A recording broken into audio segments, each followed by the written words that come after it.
Assalamualaikum warahmatullahi wabarakatuh.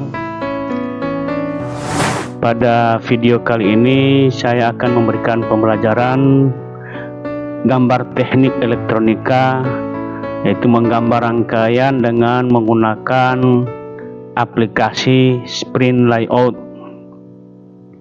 dengan tujuan yaitu peserta didik dapat membuat proyek gambar PCB untuk rangkaian elektronika.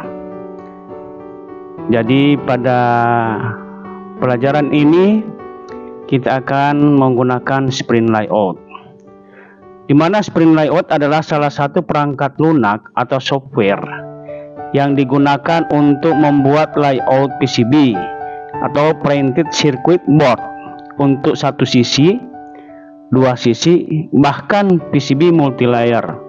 Perangkat lunak ini hadir dengan semua fungsi yang dibutuhkan untuk menggambar PCB. Ya, kita mulai dengan pengenalan papan gambar pada aplikasi ini, yaitu inilah tampilan awal pada Sprint Layout yang akan kita gunakan pada gambar teknik. Jadi kita harus mengenal tool-tool yang ada pada aplikasi ini. Misalnya tampilan di depan ini adalah tampilan layar pada aplikasi Sprint Layout yang kita harus tahu tentang penggunaan tool.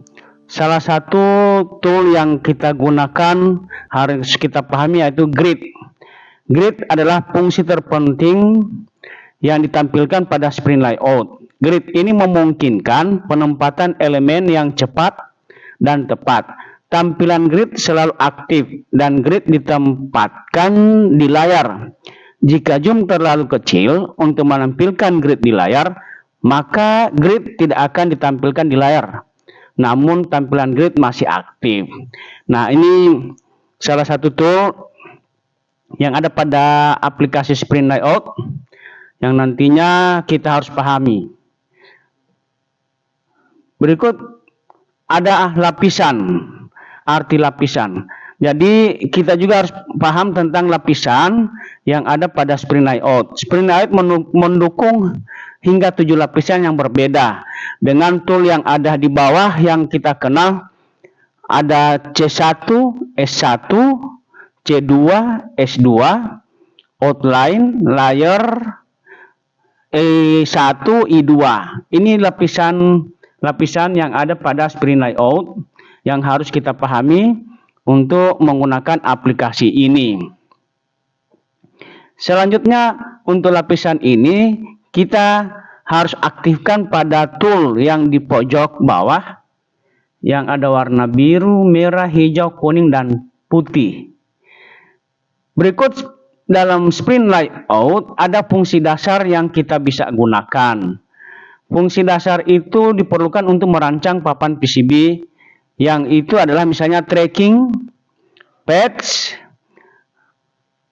atau drillings, kemudian SMD pad, rectangle, zones atau zona, kemudian special form, itu polygon, spiral, dan lain-lain, dan text. Ini fungsi-fungsi dasar pada Sprint Layout yang akan kita gunakan. Jadi fungsi ini harus kita pahami jika membuka aplikasi yang harus kita pakai pada merancang sebuah rangkaian elektronika. Ada juga pemahaman tentang beberapa tool, misalnya ada tool move.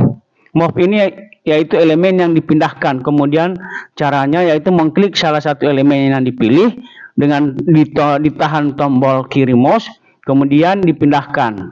Kemudian ada jalur. Jika memindahkan jalur mouse ke layout, kita harus melihat titik tambahan dalam ukuran lebar yang terpasang. Berikutnya ada patch atau tempat untuk meletakkan kaki komponen, di mana di Sprint Layout ini menawarkan beberapa bentuk pad yang sesuai keinginan kita. Ada yang berbentuk lingkaran, ada segi 4, dan ada yang persegi 8. Pad ini berguna untuk desain kita, gambarnya untuk meletakkan kaki komponen. Nah, untuk lebih lengkapnya, insya Allah kita akan buka langsung pada aplikasinya. Nanti kita akan belajar secara detail pada pembelajaran praktek. Prinsipnya setelah kita paham tool-tool, kita bisa melihat foto view yang hasil desain kita pada layar monitor. Jadi bisa kita tampilkan apa yang sudah kita buat pada sprint layout. Kemudian kita siap mencetaknya, dan insya Allah hasil cetakan itu kita pindahkan ke PCB. Jadi foto view ini melihat secara keseluruhan hasil pekerjaan kita pada sprint layout. Demikian pemaparan saya mengenai pembelajaran gambar elektronika dengan menggunakan aplikasi.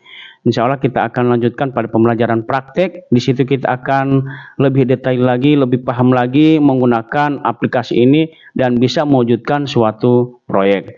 Jadi tetap kita semangat untuk belajar dan tetap mencoba suatu hal yang baru sehingga kita tetap mendapatkan ilmu dan keterampilan yang bermanfaat. Sekian dan terima kasih. Assalamualaikum warahmatullahi wabarakatuh.